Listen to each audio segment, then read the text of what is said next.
نبی کے معمولی معمولی اشارے کو بھی بہت باریکی کے ساتھ سمجھنے والے لوگ، ایسے اسٹوڈنٹ تیار فرمائے پیغمبر اسلام نے. اور کتنے، ایک دو نہیں، صرف 10 سال کے ٹائم پیریڈ میں 1.25 لاکھ لوگ. اکیلی درسگاہ مدینہ کی درسگاہ جہاں اتنی سپیڈلی تیار کیا جاتا ہے افراد کو، جب مدینہ پہنچے ہیں تو گنتی کے لوگ، اور جب وصال ہوا ہے 10 سال کے بعد میں تو 1.25 لاکھ کی تعداد تیار ہے. اور کوئی ایسا نہیں جو جاہل ہو، اور کوئی ایسا نہیں جو بے وقوف ہو. صرف 10 سال کے ٹائم پیریڈ میں ایسے قیمتی لوگ تیار کر دینا، یہ صرف پیغمبر کی درسگاہ ہے اور پیغمبر کی معلمی ہے. پیغمبر کے علاوہ ایسا کوئی معلم نہیں جو اس طرح سے افراد تیار کرتا ہو. آسانیاں پیدا کریں، چیزوں کو ڈھنگ سے سمجھائیں، اور سمجھانے کا انداز، اگر کوئی زبان سے سمجھتا اسے ویسے سمجھاتے، اگر کوئی اشاروں سے سمجھتا اسے ویسے سمجھاتے، اگر کوئی مثالوں سے سمجھتا اسے مثالوں سے سمجھاتے. اگر کہیں ضرورت پڑتی لکیریں کھینچنے کی زمین پر تو لکیر کھینچ کے سمجھاتے. اور لیکن اپنے ہر شاگرد کو پیغمبر اسلام ضرور سمجھاتے، یعنی کوئی بھی ایسا نہیں ہوتا جو نبی کی بات نہ سمجھتا. کیا انوکھا انداز ہے. ہمیں سیکھنا چاہیے کہ پیغمبر اسلام صلی اللہ علیہ وسلم کا ٹیچنگ مائنڈ کتنا بلند تھا اور آئی کیو لیول کتنا بلند تھا. اس طرح سے پیغمبر اسلام صلی اللہ علیہ وسلم نے افراد تیار کیے. اور اب جب افراد تیار کیے تو ان افراد کا عالم دیکھیں. حضرت مولا کائنات عام اعلان فرماتے ہیں، سالونی عما شئتم، اے لوگو تم مجھ سے جو پوچھنا چاہتے ہو پوچھ لو. اتنا بڑا اعلان کوئی کرے یہ چھوٹی بات ہے. راز کیا ہے اتنے بڑے اعلان کا؟ کون سی درسگاہ میں علی پڑھتے تھے، کون سی ان کی لائبریریاں تھی، کون سا سیلیبس پڑھ کے آئے تھے؟ کتنا بڑا اعلان کر رہے ہیں کہ جو پوچھنا چاہو پوچھ لو. علی کی لائبریری، علی کی درسگاہ، علی کا ایجوکیشن، علی کا سسٹم، جو کچھ ہے ایجوکیشنل ریکارڈ علی کا، وہ صرف یہ ہے کہ بچپن سے حضور کی تربیت میں آ گئے تھے اور وہیں رہے. نہ کوئی کتاب، نہ کوئی سیلیبس، نہ کوئی سسٹم، نہ کوئی سٹرکچر، جو کچھ ہے پیغمبر کی نگاہیں ہیں. حضرت عبداللہ ابن عباس کو کیسا پڑھایا؟ فرماتے ہیں میرے اونٹ کی نکیل گم ہوتی ہے تو قرآن پاک سے تلاش کرتا ہوں. یہ ہے نبی کے شاگرد. اس طرح سے پیغمبر اسلام صلی اللہ علیہ وسلم نے پوری کائنات کو پڑھایا. اور عزیز دوستو، ہم مسلمانوں کو آج کے دور میں دنیا کو یہ باور کروانے کی ضرورت ہے کہ دنیا میں جو کچھ بھی علمی انقلاب ہے یہ پیغمبر اسلام کے قدموں کی برکت ہے. کیا حیران کن بات نہیں ہے؟ اس پر ذرا غور کریں. حضرت آدم علیہ السلام سے لے کے حضرت عیسیٰ علیہ السلام کے عہد کے خاتمے تک اتنا لمبا ٹائم پیریڈ گزرا. اب وہ کتنا گزرا ہے سائنس کی بات مانے تو لاکھوں کروڑوں سال ہوتے ہیں، اور اسلامک اینگل سے دیکھا جائے تب بھی ہزاروں سال تو بنتے ہیں. ایک لمبا چوڑا ٹائم گزرا جسے ڈارک ایج کہا جاتا ہے، پتھروں کے دور کا جیون کہا جاتا ہے، جانے کیا کیا کہا جاتا ہے. اتنا لمبا ٹائم، اتنے انبیاء کرام گزرے، اور عالم یہ ہے دنیا پہننے کے لیے ڈھنگ کے کپڑے نہیں بنا سکی، رہنے کے لیے ڈھنگ کے مکان نہیں بنا سکی، پتھروں کو رگڑ رگڑ کے آگ جلانے کا ہنر دنیا جان پاتی تھی، ماچس اور دیا سلائی تیار نہیں کر سکی اتنے لمبے ٹائم پیریڈ میں. جبکہ وہی دماغ ہے، وہی آنکھیں ہیں، وہی سب کچھ جسم کا ڈھانچہ ہے جو ہمارے پاس ہے. یہ کب تک؟ حضور کی تشریف آوری تک. اور آج عالم یہ ہے کہ انسان اس بات کی کوشش کر رہا کہ اسپیس پر قبضہ کیسے ہو جائے، اور چاند پر پلاٹ خریدنے کی تیاریاں ہو رہی ہیں. مجھے بتلائیے کس چیز کا بیچ میں ڈیفرنس ہے؟ انسان وہی تھا، انسان کی ضرورتیں وہی تھیں. اتنے لمبے ٹائم پیریڈ میں انسان اپنی ضروریات زندگی بھی ڈھنگ سے نہ بنا سکا. اور آج کا عالم یہ ہے کہ کہاں کہاں کی باتیں. غور ہو رہا ہے کہ انسان کو مرنے کے بعد میں بھی 100 گھنٹہ تک کیسے زندہ رکھا جا سکتا ہے، اس کے مائنڈ کو سلامت کیسے رکھا جا سکتا ہے. ڈسکشن کیا جا رہا ہے کہ روبوٹ کے اندر انسانی دماغ کیسے فٹ کیا جا سکتا ہے. یہاں تک کی باتیں ہو رہی ہیں. یہ اتنا ڈیفرنس کیوں ہے؟ اتنا فرق کیوں ہے؟ ایک زمانہ پتھروں کے دور کا زمانہ اور ایک زمانہ چاند پر مکان بنانے کا زمانہ. کوئی مانے یا نہ مانے، حضور کے زمانے تک دنیا کے نقشے پر باضابطہ کوئی اسکول نظر نہیں آتا، اسے آپ اسکول کہیں، مدرسہ کہیں یا کسی بھی معنی میں ایجوکیشنل انسٹیٹیوٹ کہیں، دنیا کے نقشے پر سنگل اسکول نظر نہیں آتا۔ اور آج میں آپ سے پوچھ لوں کہ آپ کے شہر لکھنؤ میں کتنے اسکول اور مدرسے ہیں تو شاید ایگزیکٹ تعداد آپ نہ بتا سکیں۔ ایک ایک شہر میں یہ عالم ہے۔ بھارت کی سرزمین پر یونیورسٹیز کی تعداد تقریباً 1250 ہوتی ہے۔ اور مسلمانوں کی تعلیمی دلچسپی کہ عرب کے OIC کے 57 ملک جو OIC کے ممبر ہیں، ان کے بیچ میں یونیورسٹیز کی تعداد ہے 700 سے کم۔ بھارت ایک ملک ہے، یونیورسٹیز کی تعداد 1250۔ OIC کے 57 ملک ہیں، اسلامک ملک، اور ان میں یونیورسٹیز کی تعداد ہے 700 سے کم۔ یہ ہے مسلمانوں کی تعلیمی دلچسپی۔ کہنے کا مطلب یہ ہے ہمارے ایک ملک میں لاکھوں کی تعداد میں اسکول موجود ہیں، اور پیغمبر اسلام جب تک تشریف نہیں لائے تھے دنیا کے نقشے پہ سنگل اسکول نظر نہیں آتا۔ کوئی مانے یا نہ مانے، سچی بات تو یہ ہے کہ انسان کی ترقی نہیں ہے، انسان کے دماغ کی ترقی نہیں ہے۔ اگر انسان کی ترقی ہوتی تو یہی انسان، یہی دماغ، یہی ضرورتیں پہلے تھیں۔ اقبال کے لفظوں میں کہی ہے تو سبق یہ ملا ہے معراج مصطفیٰ سے ہمیں، عالم بشریت کی زد میں ہے گردوں۔ مصطفیٰ نے شب معراج انسانوں کو یہ سبق سکھایا ہے کہ لوگوں تمہارا کام زمین پر رینگنا نہیں ہے، تم چاہو تو آسمانوں پر بھی قبضے جما سکتے ہو۔ یہ جو کچھ بھی علمی چہل پہل ہے، ایمانی بات یہ ہے کہ پیغمبر اسلام کے قدموں کی برکت ہے، ورنہ ریزن بتایا جائے کہ اتنے ٹائم پیریڈ میں انسان اپنے ضرورت کے سامان بھی نہ تیار کر سکا، اور اتنے شارٹ ٹائم پیریڈ میں انسان کہاں کہاں کی تیاری کر رہا ہے۔ کون آیا بیچ میں جس نے ظالم انقلاب بپا کیا؟ ہماری کتاب آئی جس کا پہلا لفظ ہے اقرا بسم ربک الذی خلق۔ عقل یہ کہتی ہے کہ اللہ کی آخری کتاب آخری پیغمبر پر نازل ہو رہی ہے، اس کی پہلی وحی تو ہونی چاہیے تھی لا الہ الا اللہ، پہلی وحی ہونی چاہیے تھی سبحان اللہ، الحمدللہ، اللہ اکبر جیسے الفاظ، لیکن پہلی وحی کا پہلا لفظ کیا ہے؟ اقرا بسم ربک، اپنے رب کے نام سے پڑھو۔ اور کتنی خوبصورت تعبیر ہے، رب کے نام سے پڑھنا۔ صرف پڑھائی نہیں، پڑھائی ہو رب کے نام سے ہو۔ رب کا مطلب پالن ہار۔ ایسا کیوں؟ ایسا اس لیے کہ اگر صرف پڑھائی ہو تو دنیا میں تباہی اور بربادی کے منصوبے بنانے والے جتنے لوگ ہیں سب ہائی ایجوکیٹڈ لوگ ہیں، جاہل لوگ نہیں بناتے۔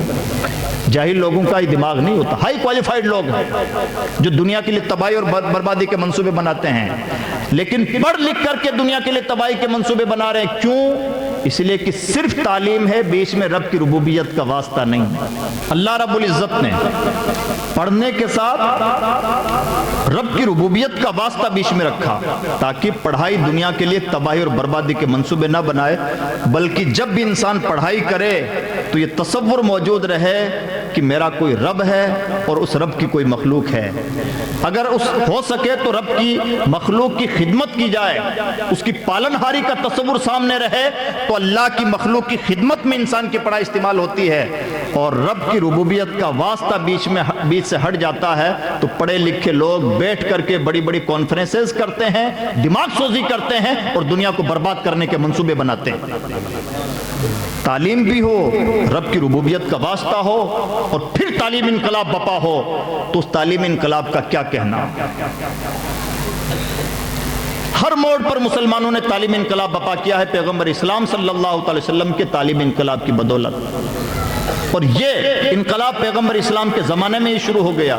میں نے جو ابن ماجہ کی حدیث پیش کی اس کا بیک گراؤنڈ یہ ہے کہ حضور نبی اکرم صلی اللہ علیہ وسلم ازواج مطہرات کے حجروں میں سے کسی حجرے میں سے باہر تشریف لائے مسجد نبوی میں، تو دیکھا کہ صحابہ کرام کے دو گروپ ہیں۔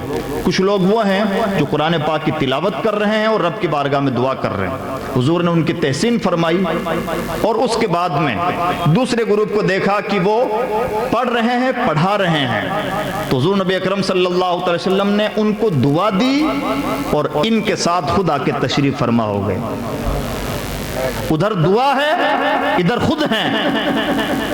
ایک طرف نبی کی دعا قرآن پاک کی تلاوت والوں کے ساتھ اور دعائیں کرنے والوں کے ساتھ اور پڑھنے پڑھانے والوں کے ساتھ خود رسول اللہ اس طرح سے پیغمبر اسلام صلی اللہ علیہ وسلم نے موٹیویٹ کیا، اس طرح سے افراد تیار کیے۔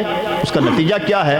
نتیجہ یہ ہے کہ دنیا اس بات کا آسانی سے اعتراف کرے گی نہیں۔ اعتراف کس لیے نہیں کرے گی؟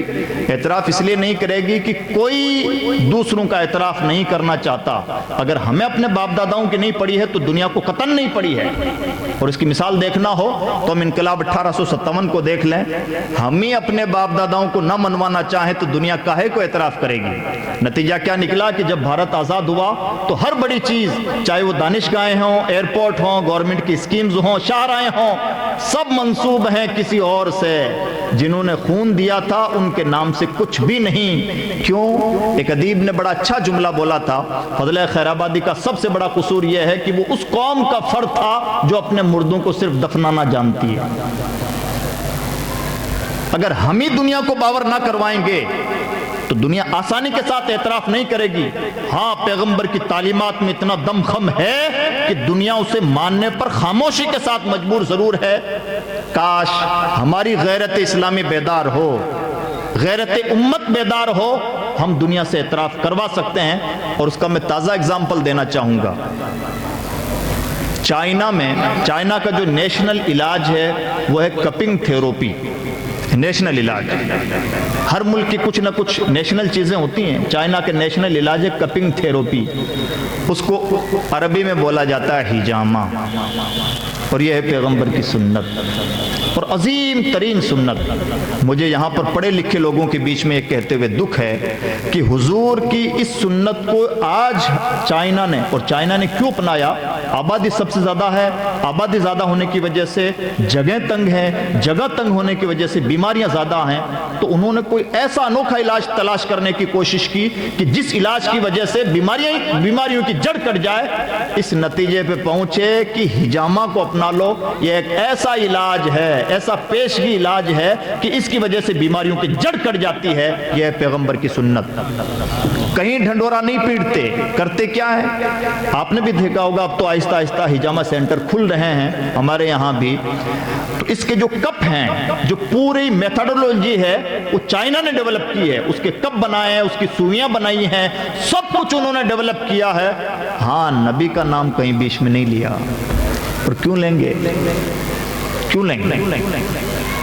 جب نبی کے ماننے والوں کو اتنی توفیق نہیں کہ وہ نبی کی سنت کو زندہ کرنے کے لیے اس میتھڈ کو زندہ کریں، طریقہ اپنائیں، ٹولز پیدا کریں، تو جو نبی کا کلمہ ہی نہیں پڑھتے چپکے سے فائدہ تو اٹھا لیں گے، نبی کا نام کیوں لیں گے اور نبی کو کریڈٹ کیوں دیں گے؟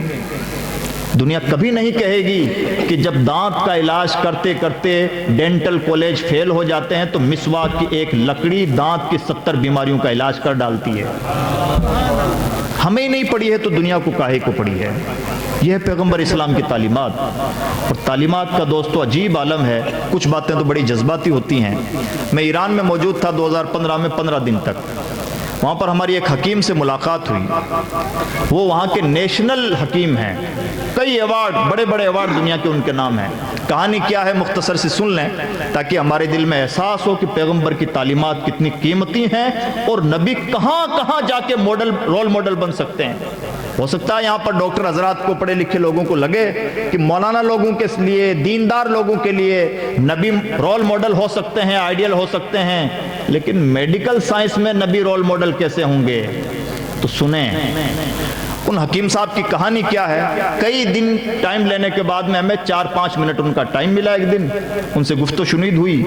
ان کی کہانی صرف یہ ہے کہ ان کی بیوی کو کینسر ہو گیا کوئی 20 سال پہلے، اور اس وقت تک کینسر کے بارے میں یہ مانا جاتا تھا کہ کینسر کا کوئی علاج نہیں۔ آج بھی میڈیکل سائنس میں بہت ساری چیزیں وہ ہیں جن کے بارے میں مانا جاتا ہے ان کا کوئی علاج نہیں، اور اچھی بات ہے، وہ کہتے ہیں کہ ہمارے پاس کوئی علاج نہیں۔ حکیم صاحب کی بیوی کے بارے میں، کینسر زدہ بیوی کے بارے میں لوگوں نے، طبیبوں نے یہ کہا کہ اس کا کوئی علاج نہیں۔ حکیم صاحب کے دماغ میں ایک بات کلک کر گئی، انہوں نے کبھی سنا تھا یا کہیں پڑھا تھا کہ حضور نبی اکرم صلی اللہ علیہ وسلم نے ارشاد فرمایا ہے لِكُلِّ دَاءٍ دَوَاء، ہر بیماری کی کوئی نہ کوئی دوا ہے۔ تو انہیں بات کلک کر گئی کہ نبی نے تو کہا ہے کہ ہر بیماری کی دوا ہے، اور یہ کہہ رہے ہیں اس بیماری کا کوئی علاج ہی نہیں ہے۔ لیکن پھر خیال آیا، اللہ جب کسی کو نوازنا چاہتا ہے تو اس کے دماغ میں اچھے آئیڈیاز آتے ہیں، اچھے آئیڈیاز کی بڑی قدر کرنی چاہیے۔ دنیا مانتے ہے کہ ایک آئیڈیا دنیا میں بڑا انقلاب لا سکتا ہے، یہ سچ ہے۔ حکیم صاحب کے دماغ میں بات آئی کہ دو اپوزٹ باتیں ہیں، اپوزٹ ڈائریکشن ہے۔ ایک طرف میڈیکل سائنس کا یہ کہنا ہے کہ کینسر کا کوئی علاج نہیں، نبی کا یہ کہنا ہے کہ ہر بیماری کا علاج ہے۔ پھر بہت غور و فکر کے بعد اس نتیجے پہ پہنچے کہ جن بیچاروں کے پاس علاج نہیں ہے کہہ رہے ہیں کہ نہیں، یہ صاف ستھری بات ہے، اور جو کہہ رہے ہیں کہ علاج ہے انہی کے پاس تلاش کرنا چاہیے، انہی سے علاج ملے گا۔ اور اب کیا ہوا، اس آئیڈیا کے ساتھ انہوں نے ان حدیثوں کو جمع کرنا شروع کیا جو حدیثیں میڈیکل سائنس سے ریلیٹڈ ہیں، جس کو حدیث کی کتابوں میں جو چیپٹر ہوتا ہے اس کو بولتے ہیں کتاب الطب، یعنی علاج معالجے کے لیے نبی نے کیا ارشاد فرمایا، جیسے کھجور کھاؤ تو ساتھ میں ککڑی کھا لیا کرو تاکہ کھجور کے اندر جو گرمی ہے ککڑی سے وہ بیلنس ہو جائے۔ کتنی خوبصورت بات ہے۔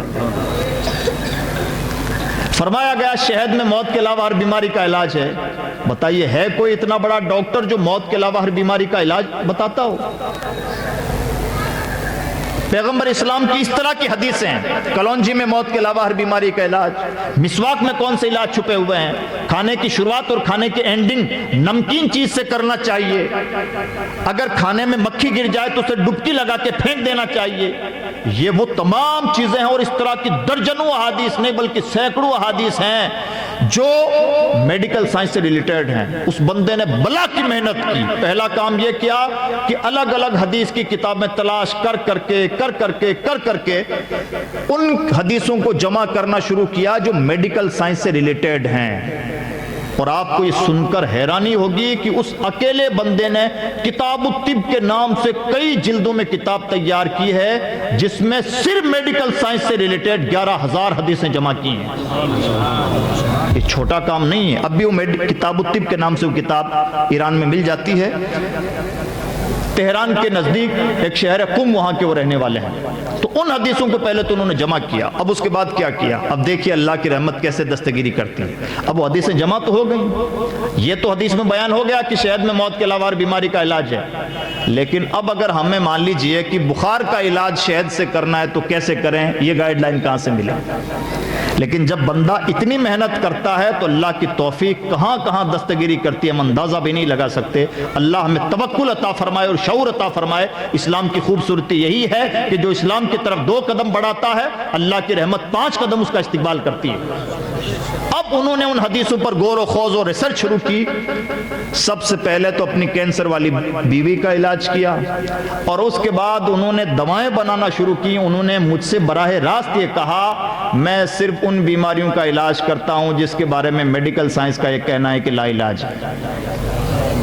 ایران گورنمنٹ نے انہیں بڑی فیلوشپ دی ہے اور تقریباً 600 ان کے آفیشیل شاگرد تیار کیے ہیں، اور ان کے ریگولر میڈیکل اسٹور ہیں جو جگہ جگہ کھلے ہوئے ہیں۔